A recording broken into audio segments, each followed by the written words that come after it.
Morning. Thank you. Thank you very much for you know um, being so flexible with our ZocDoc setup here. For sure. Like I said, you're the first, and so we just learned the kind of the growing pains together with that one. No Thanks so problem. much. That's fine. No problem at all. I was just a little anxious that I didn't get the document. So, but that's fine. We got that part I, out. I thought you did. So feel free, like in the future, if there's any questions, contact us. We would have sent that sooner. So Contact in the phone again, number or like the email. Like, is there an email for it or? either one. So the Google number, that 562-546-2811 that you've been calling, we can take text to that as well. Oh, okay. And then email at admin@drnauranni.com also works. So Cool. we're pretty good at getting back to both of those. But welcome. It's very nice to meet you. Thank you. You too. I'm taking a look here at your sheet, which I'm glad you filled out. It really helps a lot. Give me just a moment to kind of get a background on this.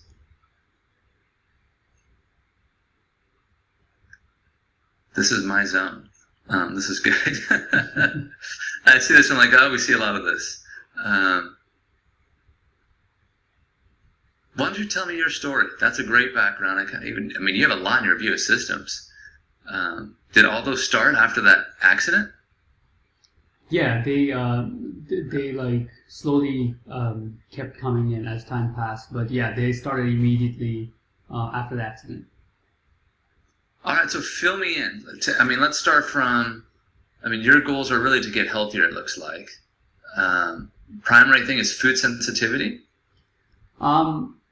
Yeah, it's like some are like more pain related, some are like nutrition, but I put food as number one because it's the biggest fear that I'll run out of anything to eat and then I'll have to use like just IV nutrition and stuff, and my IV doctor said that I cannot live on just IV, but then I'm down to two foods. So that's why I put food as the main concern. But there's like three major concerns.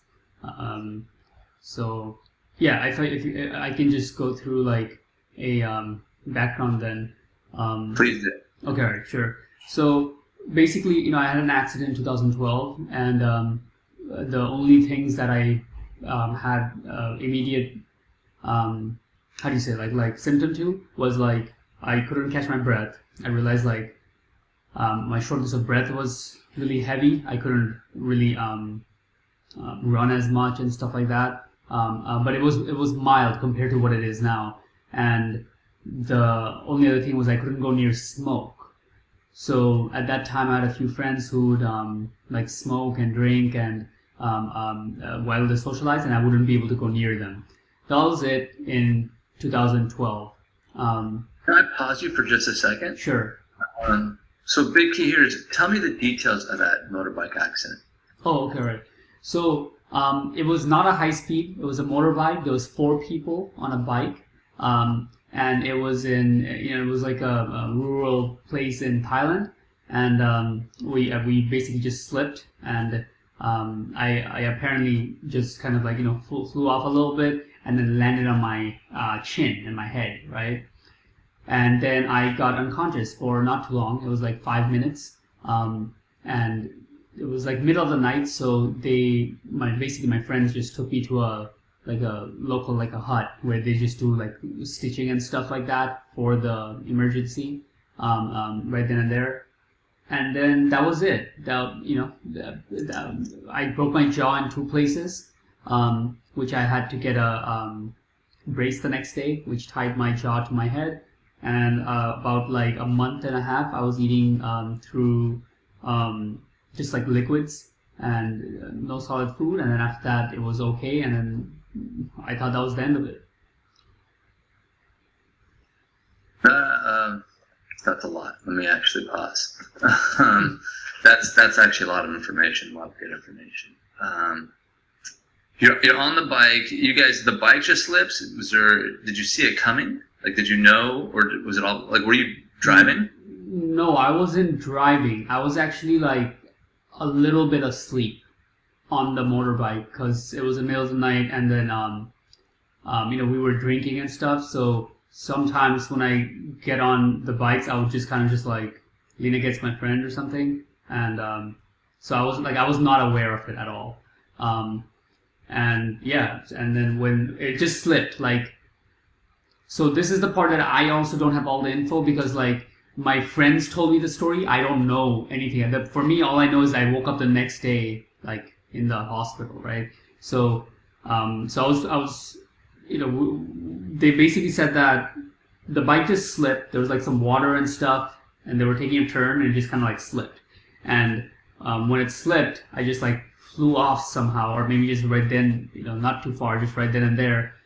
But it was pretty clear. They said in the when they were seeing from the car behind me that I landed on my chin, and like it was like a hard hit. And the reason we know that detail well is because for a brief amount of time, it was a little bit of a joke. We're like, hey, next time, you know, put your hand out at least, because it was just like they said it was like I just fell on my head, and that was it. There was no we didn't hit anything. It wasn't even a particularly high speed. Just going back home from a night of being out. And you said you landed. The first thing you hit was the chin. They believe, like no one actually witnessed it, and you don't recall, but you slid on it, and then you were unconscious for what you define as a few minutes, likely, but really, is that accurate? Yeah, just like about 5 minutes. That's what they said. Okay, about 5 minutes. There we go.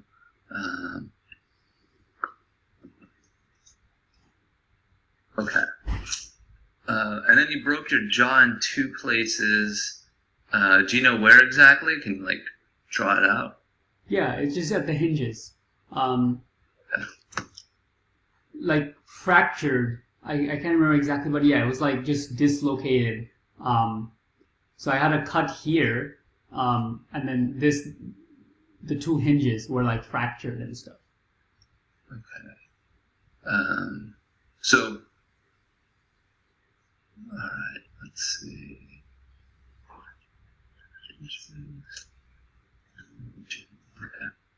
Okay. Pretty impressive. How did you feel the next day? Like, were you out of it? Were you drugged up on pain medication? Were there a lot of fear? What do you recall of that? Your first memories waking up. I mean, honestly, like I was very pretty stupid as a kid. Like, basically in simple terms, like.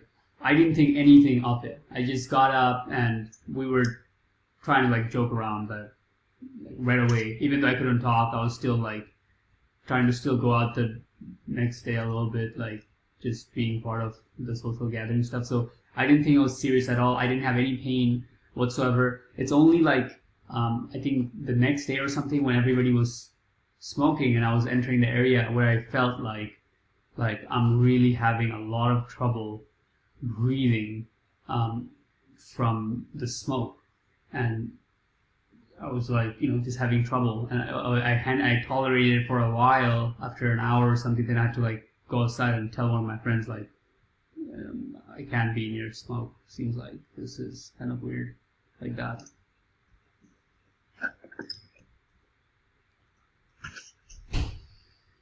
All right, and so then what happened? How was the pain, by the way, from the fracture? Pain was, considering what they said, it wasn't that high. I mean, granted, I was on pain medication, and if it wore off, it would be very painful. But as long as I took the medicine, then I would be good for a couple hours. That's when I would try to still kind of like do normal stuff. I think within 2 days, I was being able to get into the video games. Like we had little. I was at a boarding school, so there's all these things going on. So I would still be able to participate in some of the little video games and stuff like that. I wouldn't be able to talk, but it was a lot of not like immense amount of pain, but it was pretty painful if I was off the meds. Yeah. You didn't talk at all, or just didn't talk much? Like, were you wired shut? I was not wired shut. I was not like talking much, but I could talk a little bit. I could say like, yeah, like, like a little bit of stuff I could agree to what food I want, or like, what kind of items they want to bring me. The place that I'm, like the boarding school, they were like trying to like, give me some special choices, because it's like I can only eat soup, and I remember being able to say like, what to put in and stuff like that. So I wasn't actually like, I don't think it was like a pretty big break. If it was, it's just what the doctor said, it was like I fractured, and I would have to wait a while until it heals back, all this stuff. But I'm not pain tolerant. Like I'm pretty like I feel like a lot of pain. I'm extra like from before, even like as a kid. I would say like if I fall down and stuff, I would cry longer and stuff like that. So I'm not like pain tolerant. I think the break wasn't that bad. It was just like maybe fractured or something like that. I'm not sure. But as long as I was on the meds, I could kind of talk even within a day or two after the fall. Okay. And then can you describe the brace for me a little more so we can see what it was trying to do? The brace, what they had like tied over? Yeah. So they just like gauze dressing, or more of supportive than that? Yeah, no support for the neck. It was just like like cotton here, and then there's like a white rope type of thing that would come and then just tied it. Okay. How long were you in the brace for? I think like less than 3 weeks in the brace itself.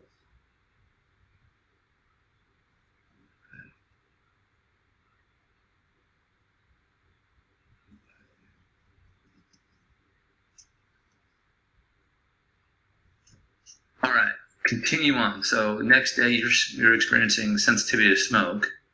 Yeah. Sensitivity to smoke, and then shortness of breath was coming in, like, and then like stars, just stars, more and more stars I kept on seeing. Even when I would walk a little bit, a flight up the stairs, out of the shortness of breath, and I would see the stars coming in. But at that time, like, I didn't even know that was stars. Like, I didn't even make the connection. But I remember just seeing them with shortness of breath, and I would just, I wasn't able to put it together until I went to the initial doctor, which was like a year later. So you had this injury, and then there was no follow-up for a year? No. Okay. And you're only in the hospital for 1 night? Yeah. For like an hour when they did the stitching, and the next day to get the brace.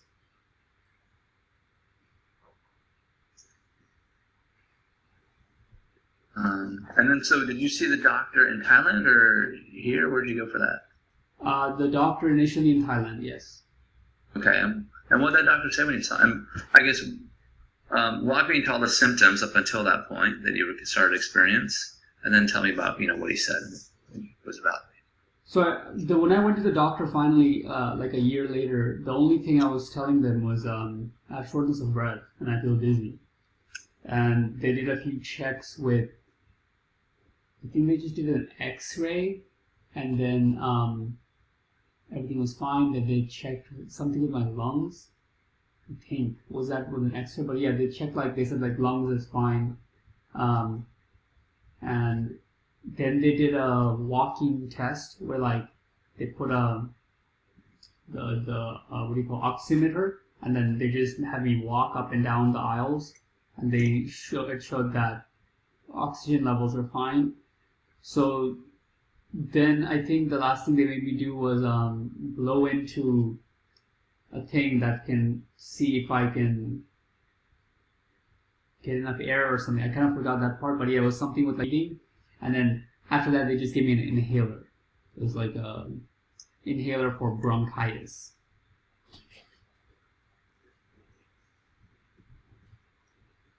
They actually diagnosed me saying it's bronchitis. Okay. And how was that? Did that inhaler help? No. Okay. You know what kind of medication it was? I don't remember, no. Okay. So I assume you don't use that anymore. No. It was I stopped using it after 1 month because I never did anything.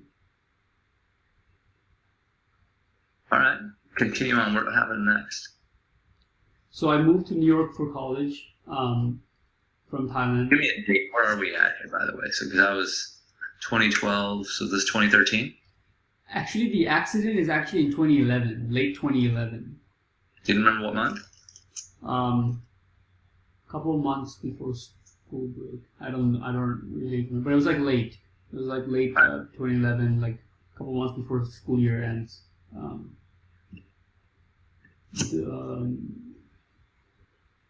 Yeah. So then I came to New York for college, and the symptoms just started to kind of come in. Where right now the first thing I realized is that I can't eat anything oily, like anything like fast food or anything like that. So initially it was just like, hey, fast food is bad for you. I think the doctor I went to was my primary care I went to, and that's what they kind of said, like, fast food has these, like basic knowledge of fast food is worse than a good diet type stuff. But then it got a bit more serious where, like, one of the times I ate fast food, and that's when I realized, like, this is not normal, because I ate the fast food and right away I couldn't like really make it out of the place. Like, I ate it, I believe it was like in Burger King or something, and then like I couldn't like walk, because when I like stood up I was just getting very like dizzy and blackoutish, and I couldn't breathe at all. So that was like the big thing then, and that's when I started to learn to cook at home.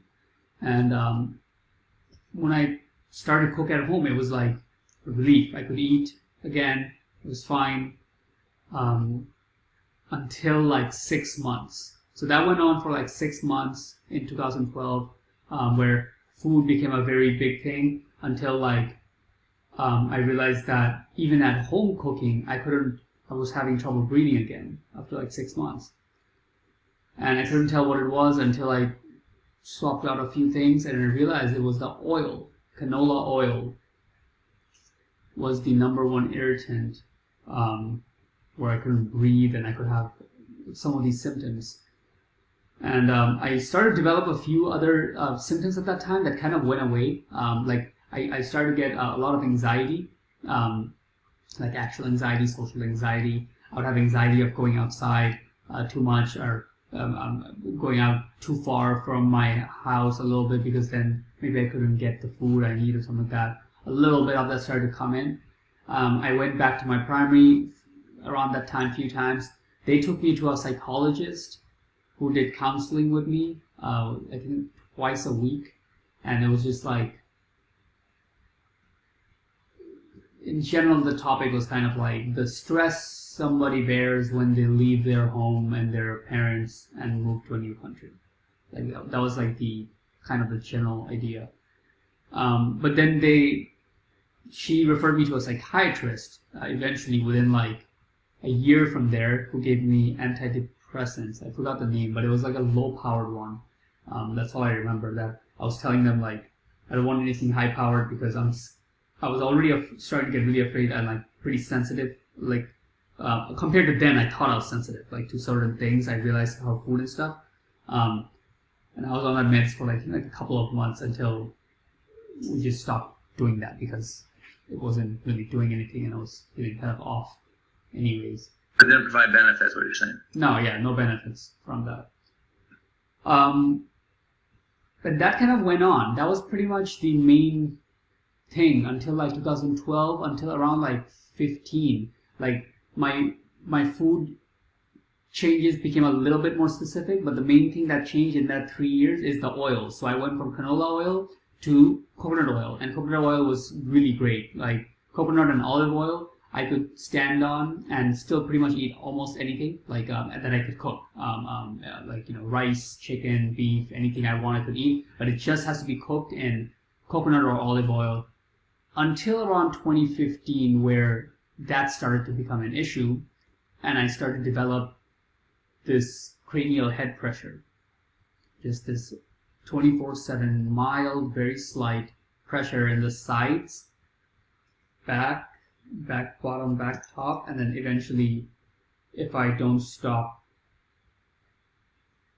doing whatever I'm doing to make it come, it builds up at the top, right? So it started to get worse when I speak, when I like walk around too much, and obviously if I eat like oil,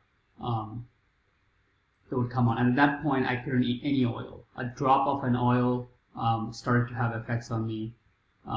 Well, maybe not a drop, but it was little.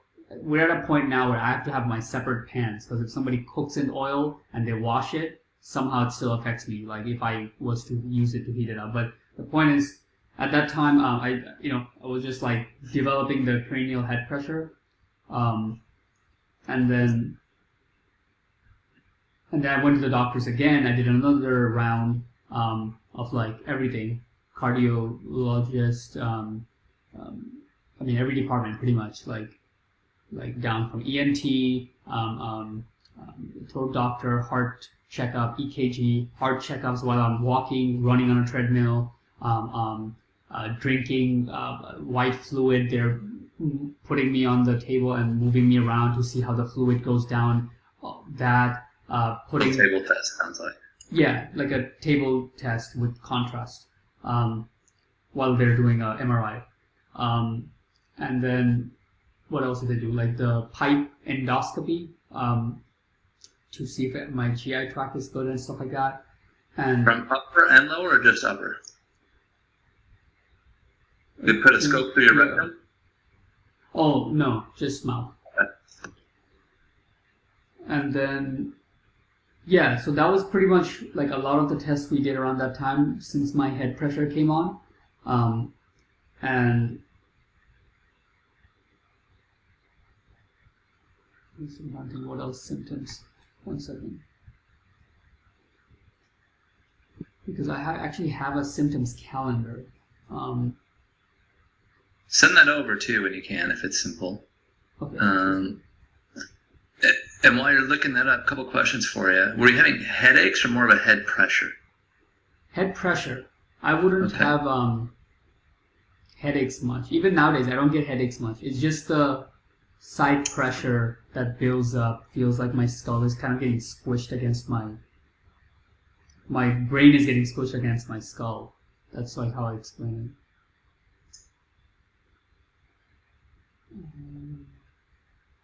And then any nausea, vomiting, or visual changes associated with the head pressure? No.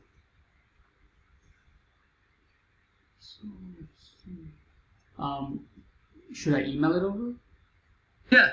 And then you can tell me like the main things that you're recognizing from it as well. Okay, all right, for sure. So yeah, it was around that time, 2015, that head pressure started to come on, and again, just like many other of my symptoms, I thought this is something that just kind of came on from something I ate, but then years go by and it lasts. And right around that time, I started to just become way more sensitive to all kinds of food, right? With I couldn't put chili pepper. I'm from Bangladesh, like it's next to India, so we eat like spicy food and stuff. I couldn't eat spicy. Couldn't eat most things, and I had to transfer to eating, like my diet would be just boiled chicken with salt, and then I would have a couple of broccoli cloves, and I'll put garlic and onion, that's it, and then 2 eggs, and that's it. That's all I ate for like 3 years, 15, 16, 17. That's like chicken, broccoli. Those foods again, that's a really limited diet. Go ahead and say that one more time. Yeah, it's boiled chicken with egg and broccoli. I ate that breakfast, lunch, and dinner every single day. And sometimes I would break it, but I would be punished the punishment for breaking that diet just got more and more severe between those 3 years. Right. What would you experience? So like basically like the same symptoms that I feel now I had it then, but I just got more intense. Basically, the same three. Again, first thing right off the bat is shortness of breath, where I can tell as soon as I eat it that, like I just can't catch my breath, and then I know it's coming. Then it comes the head pressure builds up, and like right now my pressure in the head is probably like a 2 out of 10. It's pretty low. I also spent some extra time yesterday evening to really be quiet and take time off, and I just stayed away from my family so I don't speak because I know I have this call with you today. I have to like conserve my energy. So it's pretty good now. But if I was to eat that, it would like go up to like an 8 where like I can't, it's like a little unbearable. I would just usually just go into like my bed and just, close everything, turn off my phone and just be quiet for a couple of hours. Try to sleep if I can. Usually I can't at that time because I didn't have ketotifen, which is the medicine I have now more recently for sleep problems. But yeah, that was like the main thing, right? Head pressure goes up, shortness of breath, and then I have dizziness. Just like dizziness and yeah, 2015 was dizziness. And the vertigo attacks didn't start until like 2016, 2017, where along with that, I would get vertigo attacks. So with that, but then the spinning one. For those, I would actually have to sit where I'm at and close my eyes because if I open them, then I feel very nauseous because the whole room is like doing a half tilt and coming back. So yeah. So these are the things I would feel when I would go outside of the diet. Like let's say if I ate a tomato or like that. And I started to learn about nightshades a little bit around 2018 as I've been into that for some time. And then, let's see. So around that time, I developed also 2 more symptoms. That's like basically I started getting constipation. At the moment, I've been constipated for about 4 years, like chronically constipated all the time. And also shakiness. I realized that my sensitivity to cold was getting higher. I was in New York, so I would just get really sensitive to cold, and I knew it was more than normal because by this time I know my body. Like what everybody says is like, oh, that's kind of normal. I knew this is like me going from the car to the house would leave me like trembling, sometimes for a couple of hours, just trembling. Even though I'm back to warmth, it's like just the effect of the cold was just immense, and me like just certain things like if for a shower, like we had like the system wasn't too good for shower where I was in New York, and like if you have warm water, sometimes between the shower there would be like a burst of a little cold, and that would like shock me, and I would be scared to shower because of that moment that might come, and then like pretty much went to the point where I was like almost not showering like for a couple of days at a time during the winters. Like we shower like once or like twice a week or something because I was so scared that that water would come, and then I would just my day would be like kind of like just in shock mode kind of. So these are like side little things that came on. But then the other major symptom that came on around that time was I started to see that my joints are hurting. When I type on the computer, I started to like feel it from my small finger, then my middle finger, and then it got to the point where I was typing with my 2 fingers and then like 1 finger. And it was like this for some time. I would just type everything with these 2 fingers, and everything else would be hurting. And these kind of stuff kind of kept getting worse a little bit, where like, which I don't know what it is, but it's like if I try to just move my fingers, they just shake and stuff. My feet has it a little bit too. But basically it was just on my feet and my hands. I started to feel like more joint pain.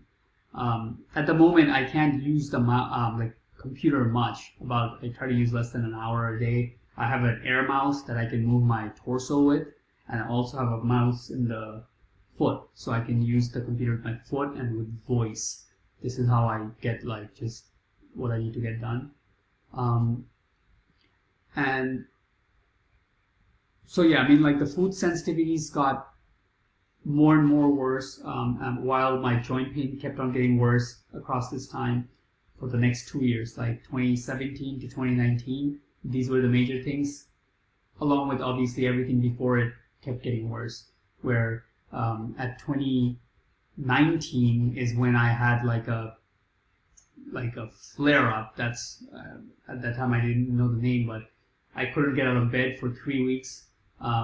My head pressure was so high. I went to the ER, came back, and it was still high. So it's like I couldn't really, it didn't really do anything. Their saline helps when I go to the ER, but then came back. I was still in bed. By that point, I went to all the doctors already, so I couldn't do anything, and I was just in bedridden basically. I couldn't even open the password on my phone to call when I needed. My joints were in pain. And that's when I found the AIP diet, AIP protocol, and up until then I didn't have anything that ever gave me any kind of relief until this diet. So as soon as I went on the diet, eliminated chicken and everything like that, and I only went on salmon and sweet potato, like 70% of my issues were gone within a week. And that time 70% was meaning like I was bedridden, then I was back to being normal, and I thought I really found the cure, and diet is the thing, stuff like that. But obviously I knew that it's not full cure because I had still shortness of breath, dizziness, and everything. But it was like really helpful.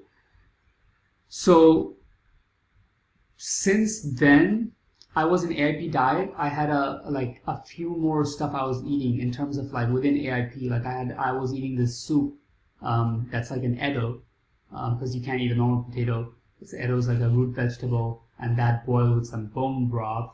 I would have every morning. But lunch and dinner was salmon and sweet potato. So let's see if I'm missing anything. That brings us to like around 2019. 2019 is when I had the huge like flare up, and I went on AIP. That helped a lot. Head pressure and stuff, everything kind of like decreased. My joint pain decreased a lot. I couldn't just type away, but I went back to 2 fingers. And by end of 2019, it kept getting worse. I started to limp when I was walking. I realized that I can't go to the gym anymore. I kept on getting worse over the years as I was trying to exercise. The first things to go was like heavy lifts, like squats and deadlifts. I never tried. That would leave me like dizzy right away and stuff. But by 2019, I was starting to realize I can't even do like pretty low impact stuff like elliptical or bicycling and stuff like that. That was the first signs that just exerting and exercise was causing more damage and symptoms to come in than getting the exercise. I had the idea that I should try to exercise as much as possible because it's going to help me. But I realized that's the first signs I realized that no, this is like every time I do exercise, I get worse.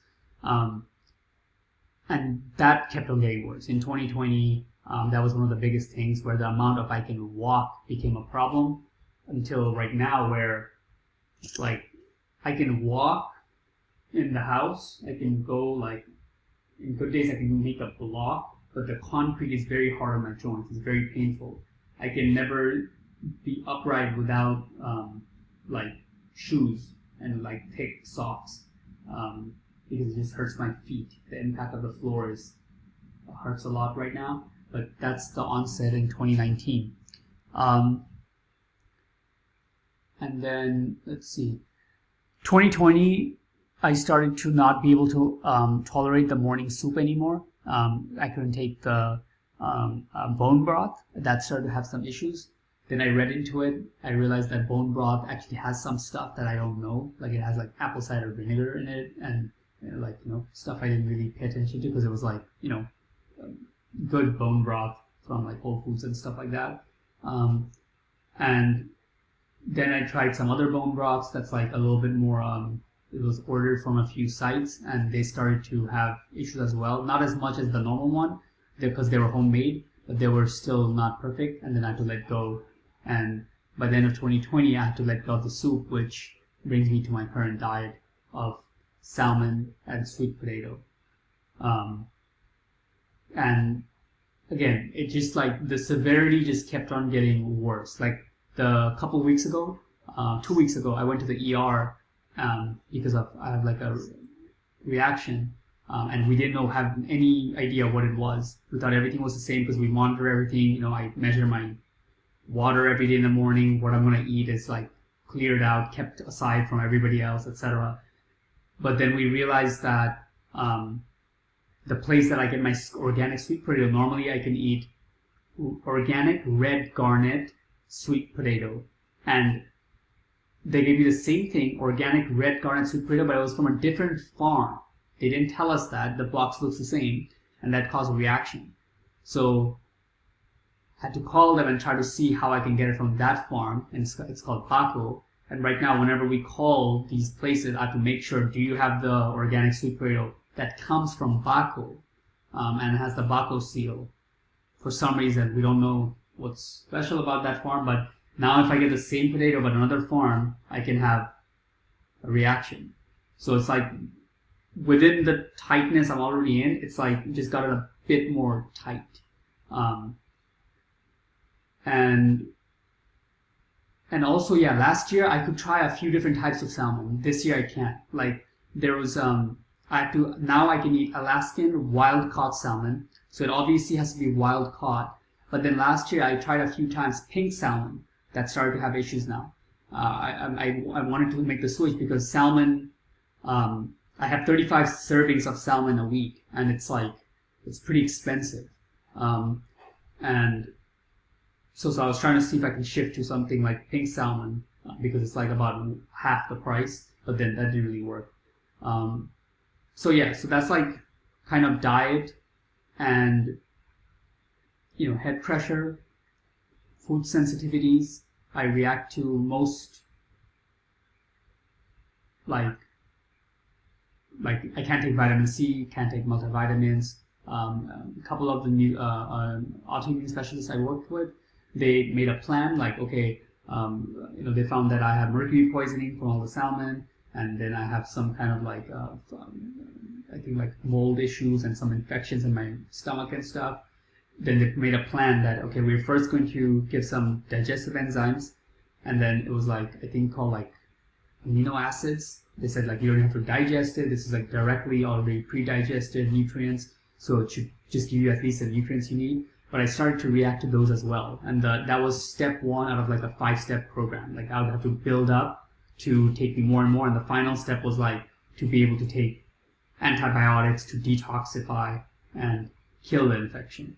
But I couldn't tolerate step one, so we had to call it off. So yeah, now we're kind of coming pretty much to where I'm at, close to where I'm at. Within the last year, I stopped going to insurance, and went to all private, and that's been one of the biggest, like one of the best things I did, which I wish I had done, like, I don't know, maybe like almost a decade ago, because I just realized that the doctors that I had gone through insurance was just, I mean, they just didn't like know like the complicated cases basically. But yeah, so this kind of brings us to current times, where my main thing is the food sensitivity, and the joint problem, because that's what affects my life the most. If I could at least use a computer, then it would be easier for me to make my living that I currently do. And I'm lucky because before I got too sick, I had my the work that I do was already kind of taken off, so it's pretty hands off right now, so to speak, and few people manage it for me, and I don't have to do much. But that's like, like it's on a fine thread. If it happened, all this stuff happened maybe even a year before it did, then I probably wouldn't have an income. But anyways, so some food sensitivity, joint pain, and the head pressure is my three biggest things. And then obviously the other ones, like, I can't walk much. There's dizziness and I have balance problems, which I forgot to mention, but that started to develop like end of last year, where like when I was trying to get up in the morning, and my body just doesn't know if I'm straight. Like I just don't have balance. I would have to lean against the wall to know that I'm now vertical. Otherwise, if I'm trying to stand straight, it's like I feel like I'm like falling when I'm not and stuff like that. So, and then I can't speak much. I'm chronically constipated. There's shortness of breath happening. Before it used to happen really like even last year. It used to happen if I like did something I'm not supposed to. Maybe I got in the cold too much, or maybe I was in the heat too much, or I ate something a little bit I wasn't supposed to. But right now the shortness of breath is just always there. It's just like 24/7. I feel like I'm shortness of breath, and I keep the oximeter in every room. It's to remind me that, hey, it's shortness of breath is just a physical trouble you're having, but your blood oxygen is fine. So usually I just go into meditation, and I got much deeper into meditation because of my breathing problems. I meditate about usually 3 times a day, and because it gets me back my breath and stuff. So that's there. I have had TMJ. That's another thing I forgot to mention. But I had TMJ since the accident. After a year after I started grinding my teeth, so I wore a mouth guard from 2014, I think 2014 to 2021. So only this year I let go of the mouth guard after I worked with a chiropractor who did vagus nerve stimulation, and that within a month stopped my jaw grinding, and then the package was over. Then I didn't really go back and continue anything. But that was something very interesting, because in the whole time, in the last decade, only a few things worked. One is the AIP diet, that was like big, and the next one is that vagus nerve stimulation, meaning that it just like clear cut made a difference. I had a problem, I went in, within a month or two, it was better. So far, those are the 2 things that's under the belt, meaning it worked. Other than that, most things didn't work. And it's over, 38 doctors now on my file. 33 of them was with my insurance in New York. That was like, most of those 33 was like traditional doctors, and I was just going to, a lot of them I was just going to different doctors for the same thing, like different cardiologists, a different ENT person, like that. And that's how I racked up most of the doctors. But the last 10 or 7, 8 doctors I've seen, from 30 to 38, we have gotten way more information than the first 33, basically, with the autoimmune specialist, and then my chiropractor, with vagus nerve stimulation, and then as of right now, currently, the things I'm seeking out is mast cell activation with Annie Maitland. She's in New York, and that's one thing we started like about a month ago. And then the other thing that I'm seeking out, and this is where you came highly recommended in the Facebook group and from Sheila Kring, is with things related like this, as well as CCI. And for this, I'm looking to work with you and Dr. Scheipel,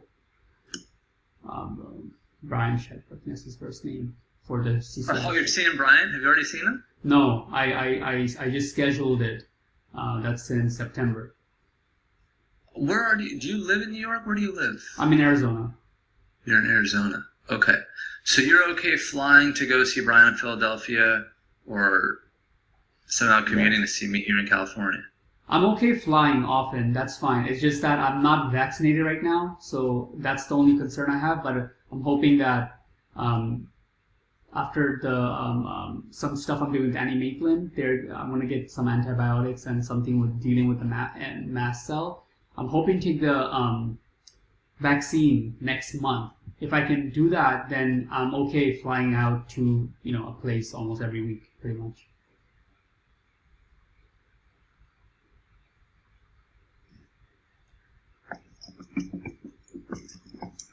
And then you want to see Brian Chappell for what specifically? Kind of the same things.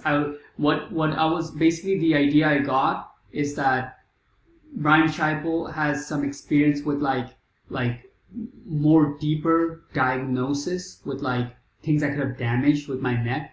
Like the upper cervical chiropractor that I went to a couple of weeks ago, they told me that I have instability in my C1, C5, and C6, but they weren't, they weren't really dealing with complex cases, so we stopped going to them. So yeah, what I'm thinking, and you can correct me how accurate this is. What the idea was is that, okay, Brian Scheipel can help diagnose maybe something deeper, exactly which alignments are off and stuff that could be adjusted, which can maybe decompress my brainstem or my vagus nerve, something along those lines. And then what I was looking to help with you is with that, along with, let's say, what Brian finds, and then whatever you think with all my symptoms, not just the CCI, but overall with everything, all my symptoms that I just said, anything that comes to mind, and just working in this combo way.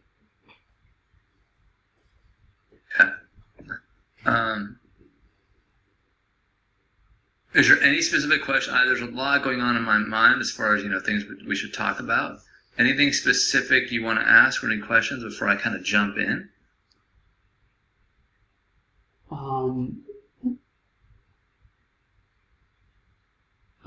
The one question I've been asking all my doctors recently is like, hey, what are your thoughts on me getting the COVID vaccine? But most of the doctors are like, this is a very complicated thing to say. This is going to depend on your decision. And I know this is a hard thing to say, but like, I guess if I had to reframe that question, it would be like, which out of my symptoms, which one would you have the most concern about if I was to take the vaccine? Look, if you're going to do the vaccine, at this point, I don't know how you feel about like more of the natural, earthy potential treatments that are out there, right? Some people are a fan of homeopathy, some aren't. The science in some aspects is very good, in other aspects is mixed.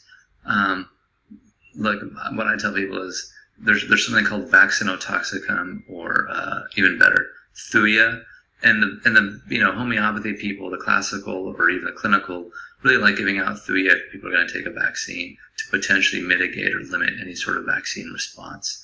My thought process is, I'm a fan of homeopathy. I also realize it's not for everyone, but I'd say for $8, it's probably worth the investment because the side effects are not. Or I don't hear people saying they get side effects from homeopathic remedies, when they just do a few doses of the right thing. You take the wrong thing, you'll get skin stuff, or maybe feel out of it. But like the thuya after a vaccine before, worthwhile. THEUIA, like that? THUJA. Okay.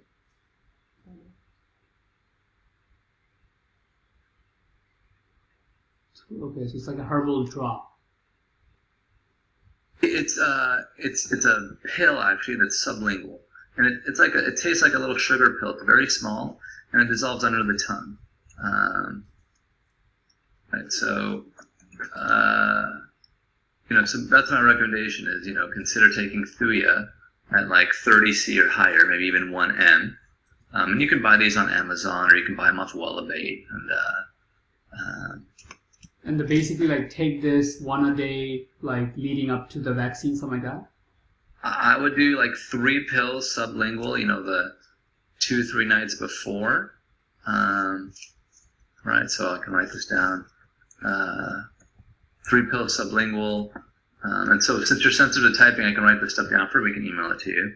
Okay. 3 pills sublingual, times 3 nights before. And then twice a day, the day of treatment, and then continue on for another 2 days. Okay. Now, the other thing I'd say is, well, you may be better off, there's the Johnson & Johnson, which is a one-time dose, or, you can consider the Moderna, Pfizer, which are twice. the research. Some people say, hey, the Pfizer, Moderna may be better because that's what the research shows, the numbers. But others say, hey, they tested the J&J one, when COVID was more prominent, so maybe they're equivalent. And others say, there's been some concerns about, blood clots with the J&J. But, in your case, there's a potential of, hey, I only have to do it once, so I'm only, exposing myself once. And that's something you need to kind of, I would say, meditate on. Say, are you up for going through this twice? With something that's maybe better, right? You should continuously look at the research on that as we see the Delta variant information come out. Or do you want to just do it once and take the, is it strong enough or not with the J&J? Got it. Right, personal decision as well, which people tell you. Right now, basically, we're living in really a vacuum. I think I hear people say that, we're laying low, but then I also see them saying they go outside. We were going outside twice a month, everybody in the house just to get groceries. Right now we're delivering 100% everything with 4 different subscriptions from places. Everything's delivered and I'm staying home, and my family's whole vaccinated and they don't go out. And if they go out for something drop off the UPS, they do normal mask and then surgical mask. So anyways, the long thing is we're just really afraid that I'll get COVID. Me going to a doctor, because right now that's the only reason I have to go outside for, is when I would have to go fly somewhere. And then that's why I'm looking to get the vaccine, so that I'll get the vaccine, and then that will free me to actually go to the doctors I need to go to. So all right, I'm going to that helps a lot. I mean, there's something that, like you said, it's not much side effects and can help with counteract some of the stuff with the vaccine. Then it makes it. And I'd love to know. Normally, I'd say zinc, quercetin, vitamin D, vitamin C, but it sounds like you're really sensitive to these things. I cannot take it orally, but if I had to take these things, then I can take it with IV. Okay, so it's something to talk to your IV specialist. Is zinc, quercetin is really good for the lungs. So even now, quercetin and NAC, N-acetylcysteine. So these are things to kind of think about down the road, right? But when you're less sensitive.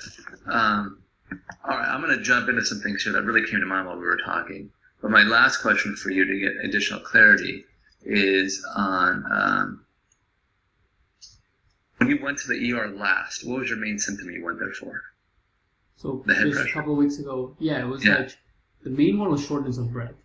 The head pressure was really high, but it's just that when it's coupled with, I feel like I'm literally suffocating, that's when I get really freaked out. And you go there, and what do they do for you? Do they give you an anxiolytic? No, they just give me an IV, right, with some saline, and then they usually do an X-ray, and it comes back normal, and then they do EKG and stuff like that, and those always come back perfectly healthy.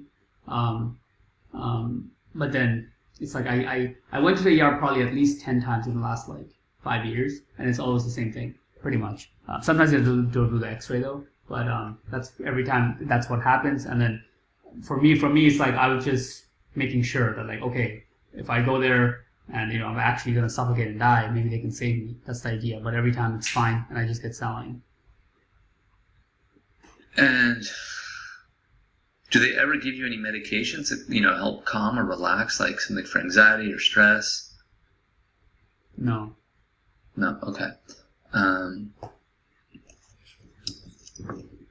trying to get a good feel. Okay.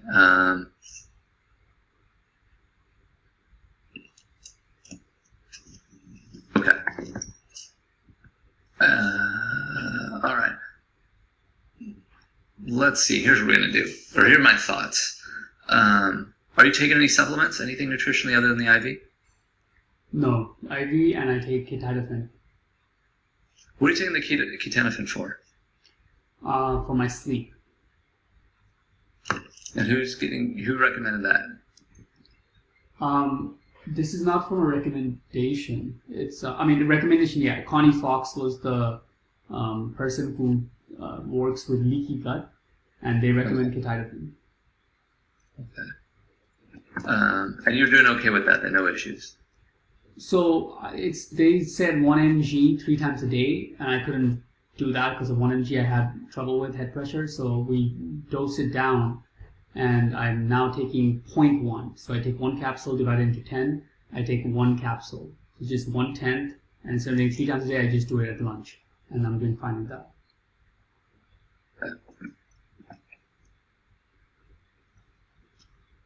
All right.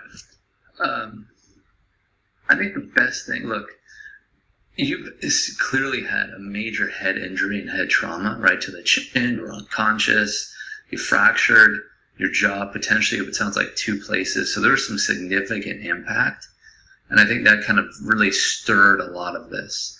I do think the osteopathy in the cranial field, the hands-on manipulation, is going to be really beneficial for you. At a minimum, like we got to get our hands on it and just take a feel and see what's going on.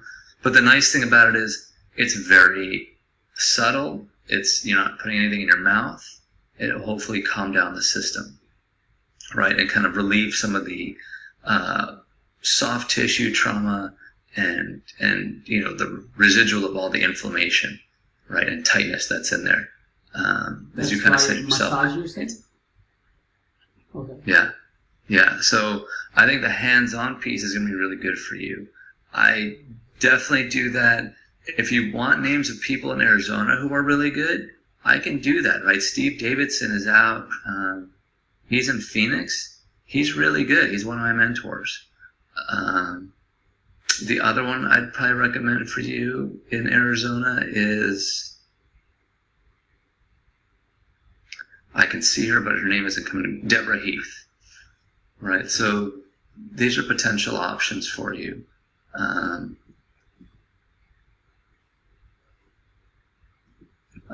I want to write these down because I know you don't want to type.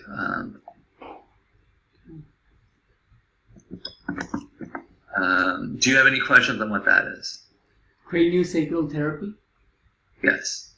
I'm aware of it. I would do it with an osteopath because you need a lot of brain work, like head brain work. And I've seen some people go to like a massage therapist or a chiro, and I've had to clean up the mess sometimes. And I think you're going to be really sensitive. So you want to go with someone who's really good and knows what they're doing. So there's like craniosacral therapists, they're usually a physical therapist or massage therapist. Then what's called osteopathy in the cranial field, and those are usually DOs. Very similar when people describe it, but the level of training is certainly different. Okay. So that's why I'd be very selective. Steve Davidson is has the higher training, right? They're both really good. Steve Davidson and Deborah Heath are both very good. I wouldn't hesitate going to either one of them. I think I'd love to see you myself, but I'm just kind of letting you know if travel becomes an issue. I just want, my job is to give you the resources, right, and treat you when it works best for you. The other thing that I think is a really good option here that came up in my thought a long time ago when you were saying, and you something called a stellate ganglion block. I'm thinking this may change your life to a certain degree. You really remind me of a patient I had, very similar thing, table test, very functional high-end person.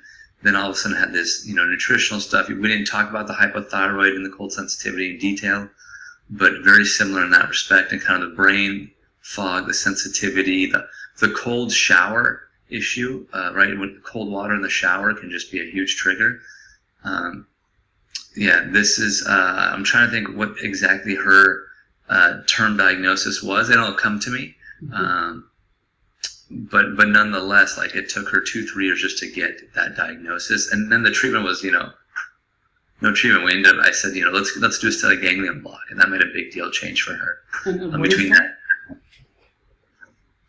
So it's a stellate ganglion block. The stellate ganglion is a big nerve bundle here in the neck area, and in some cases people use it for PTSD and depression, which you definitely have PTSD from this, right? The accident itself, the anxiety of the fear of leaving the house and not having the right foods or having a shortness of breath episode, though it's definitely PTSD symptoms, right? And so this is a great reset for stuff like that. And now the research is showing, and it's going to be published soon even more, because I know the guy's doing the research on, is it's being used more and more for headaches. You can see a 60-minute episode on this. They did this for veterans in the VA for PTSD and depression in the VA system. One of the main docs who did it is Sean Mulvaney. He's also friends with Brian Scheipel and I. He's been doing the research on it for headaches now too, and he's the one who initiated the research in the veteran system for PTSD and depression.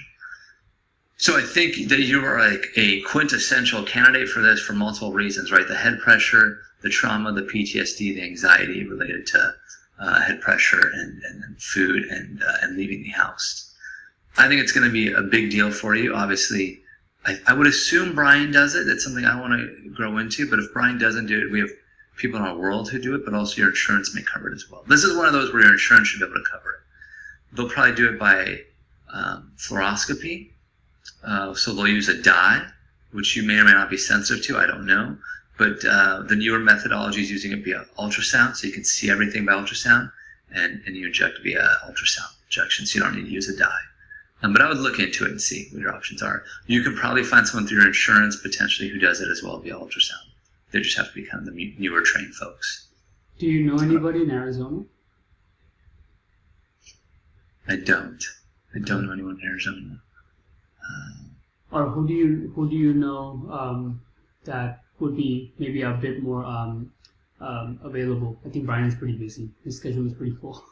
So, I mean, you could fly in to see Sean Mulvaney. Like, he is the guy to see. He's in Annapolis, Maryland. Okay. Right? And if you're going to do that, let me know. It's funny because I've talked to Sean about this. He's trained me on other things. I've been wanting to get trained by him for this kind of where we do it, one-on-one. So I would come watch potentially or assist. That would be awesome. So those are fun for me, right? If you let me do it, we can figure out a way if we can discount it or not. I don't know. We can talk to him just because I haven't gotten a lot of these under my belt. I'd love to do it with the master. He's a good guy. But I would really look into stellate ganglion blocks. We're going to have to look in the newer literature. I wouldn't chase down the literature for this because it may even not be published yet, but just find out what it is and kind of all the different things it's used for or the off-label things it's used for. Okay. Between OMT and the stellate block, nutritionally, look, if I would try the Thuya, if you're okay with homeopathic remedies, you can see a homeopath, right? It's like a very tiny small sugar pill that can kind of really help out some of this. But I think you need some OMT. The IV therapies. How's your sleep, by the way? Sleep is actually a lot better. I've been sleeping 3 hours average for like years until ketotifen, and now I'm sleeping 7 hours, 6 hours per night on average. Yeah, I can check it on my aura right there. Yeah, pretty much 6 hours, 6.5, 7 hours. So I've been sleeping like really well for after like about like 5 years basically. And how's your bite? Bite. Like your actual, yeah. The jaw pain is actually not that high. Sometimes if I'm trying to open my jaw too much, like, then it happens, but I don't. I know how to just open it a little bit. Yeah, and even when I yawn, I try to not open it too much. But it does pop and lock all the time. It's always crackling, and every time I open my jaw, and in the morning it's way more. As I go through the day, it's like a lot better. So my first meal is like I have to be really slow, chew thoroughly, and usually I just can't be in front of anything else like the TV because it's a distraction. I just have to like take my time and eat. After second, third meals, it becomes okay. Now I do have to obviously use my jaw more than an average person because I eat about 7-8 meals. I eat about almost every hour because I cannot speak until I eat. I never figured that out. But in the mornings when I get up, I cannot like the words hurt my throat. It's so sore, but it's only after I eat food, for some reason, I don't know if it coats the throat or my stomach, then I can speak. So anyways, I use my jaw like slowly in the day, and then by the end of the evening, it's like the least trouble, and it resets every morning. So for the dental stuff, I would definitely see one like the integrated or functional dentist. You can look into something called the ALF appliance. It's a light wire appliance. I think your bite's off. I mean, you had a fracture in the jaw. So if your jaw and all of this, or your bite, where your upper teeth and bottom teeth have to actually rest together and find a nice resting bite, if that is off, people really kind of head down the path of all sorts of sensitivities and struggles with life. So it's a combination of OMT and dental, because the two go together really well. That can make a huge difference. But you're going to want to see someone who does a light wire appliance. So you can look into Eric Nordstrom, DDS. He is not seeing new patients, but he's training a lot of doctors, and he's helping them on take these patients on. So it'd be worth reaching out to Dr. Nordstrom and saying, hey, who do you recommend in Arizona? I work with a few of his colleagues here in California. I work with him as well in California, but I don't know who he has in Arizona. And it's something that I would really consider.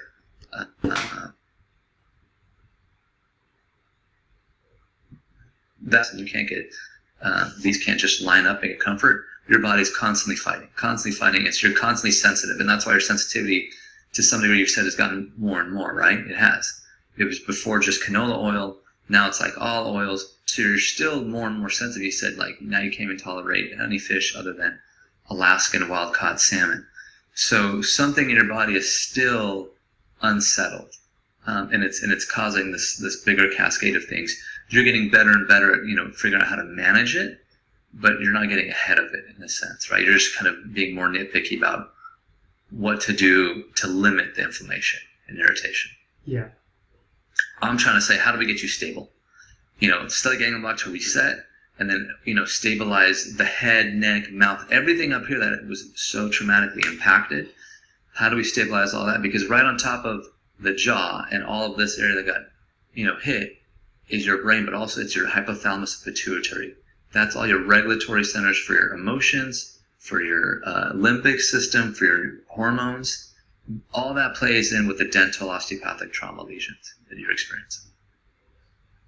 So you got to get this ready to settle, because this is controlling everything below. Right. Especially if you're trying to stand up and you're like, whoa, where does my body need to land? Or if you're laying down all night and you're not vertical and your body's kind of going in one direction, and you take your jaw and it's kind of potentially in a different position than what it is when you're standing up, and all of a sudden you stand up and you're struggling, your body's struggling to find that balance, right? You get this dizziness, like, where do I land? Okay. Right. So the things you're saying, I'm like, there's definitely some dental trauma here.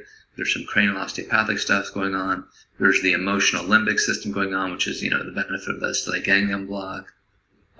Nutritionally, I'd want to say, let's throw a whole bunch of things at you, but because you're so sensitive, I'd say we got to do these other things first. We got to stabilize your system so you can, handle the other things even more. And I think it's going to make a big shift for you. I really do. The other thing that really I want to ask about your constipation. So what are you doing for constipation? Nothing.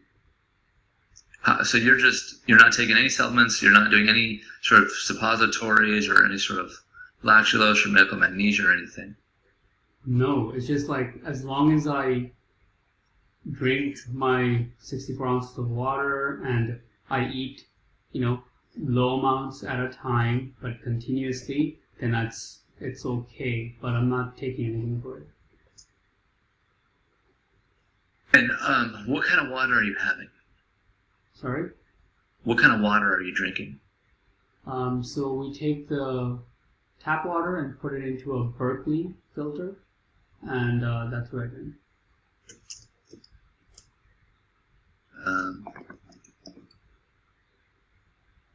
Okay.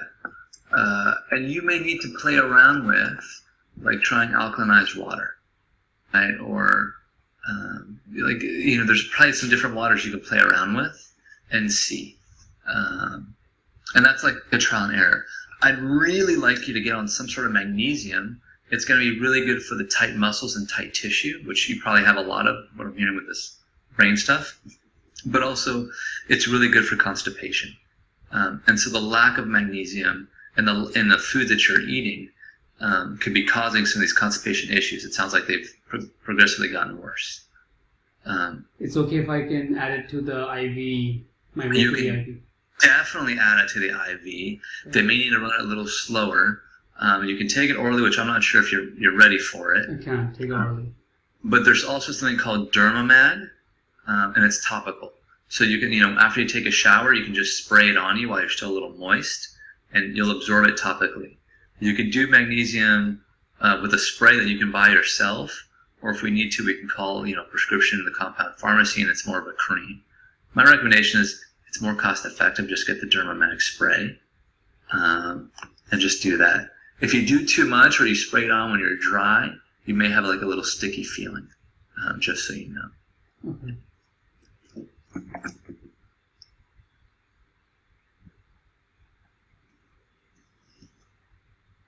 And any sort of topical magnesium would work.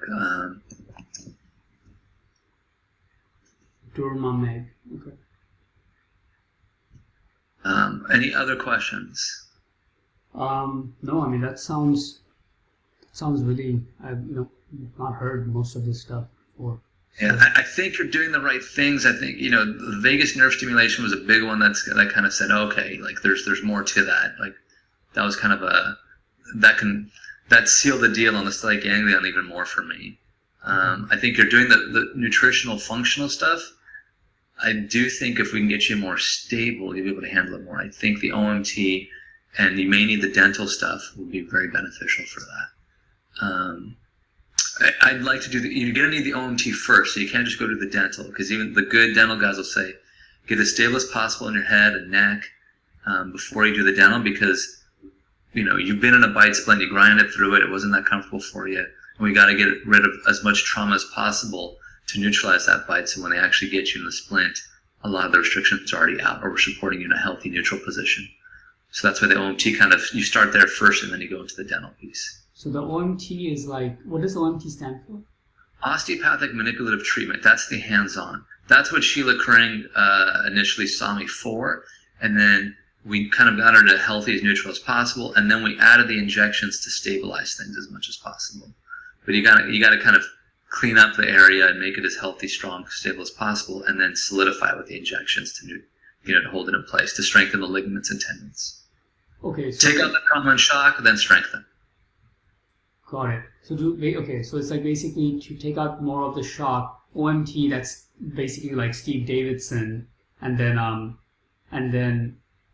after that a dentist, which I would contact like Eric Nordstrom to see if he have it in Phoenix, and then this is like a systematic thing with the this is like with the structure to kind of get my jaw stuff fixed, and while that's going on, the craniosacral is separate, which is more like massage, and then the vein with the gadolinium blocks is completely separate, right? The OMT and craniosacral is the same. That cranial head massage, that's all under the umbrella of OMT. So like if you saw me, like I'd be able to do that, the all over the body, your head, neck area, in your jaw. Like we take out a lot of the shock and trauma. Okay. I mean, so if I want, until I get my vaccine, I do want to come see you as well. And would that be like, so the OMT and stuff, is that like is it like a recurring thing, or is it like a one-time thing? No, right? No, it would be for a few visits, and potentially you're complicated, right? So it would be multiple visits. How many? I don't know. I'd have a better idea when I see you. So normally I treat you, and then you come back, usually about 2 weeks later for the first follow-up after the main visit, and then we see how your body responded, and you give me feedback, and then we kind of get an idea of how your body's doing. But in your case, I'd say it's probably going to take a solid 3-4 visits before my guess is after 2 or 3, you'll be like, okay, I'm noticing benefits here. Right. And then, by 3-4, it'll be like, okay, we know what direction we're going. Do we start with a stellate ganglion block, or have you already done it? Do we need to go down the dental road now? Like, we'd really gauge it on what your improvements have been.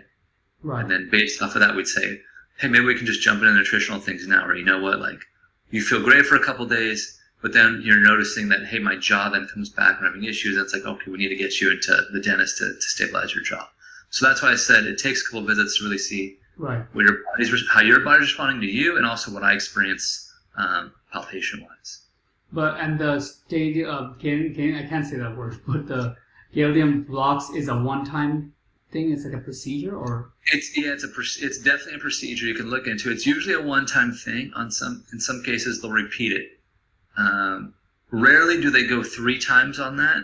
I do know some patients who've done it twice. Right, it just depends. In the studies, when they did it for PTSD trauma for vets, right, who are having like post-war depression trauma, they did it once, they would get better, and if the symptoms return for whatever reason, they would do it again. There's no reason not to repeat it. But for a lot of people, that one-time change, they're looking for specific changes in your face and eyes to know they did a good block, and if they don't get a good response, they'll do the other side sometime. Okay, so one question, just to understand how you think that all of this would fit in what I have like kind of already going on. So let me see. Just pulling up so I'm about to get on a few like this protocol to try and kill my infections in my stomach. And this is along the lines to tackle my mast cell activation.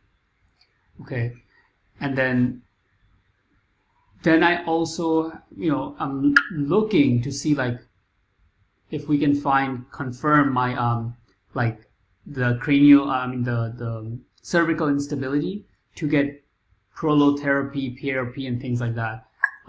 If you had to take those 2 things into account, what would you say, like hypothetically, the timeline you'd say, like, or the sequence that would best make sense? You said 2 things, so define the first one for me again, because you threw a lot in there with that one. Yeah, the mast cell activation, they want to put me in like a little protocol where a couple of weeks I'm taking antibiotics, and then to handle antibiotics, I'm also getting some like artificial immunity, like some things that makes me not react as much, so I can kill the infection. So that's one thing, and then the other thing is the prolotherapy.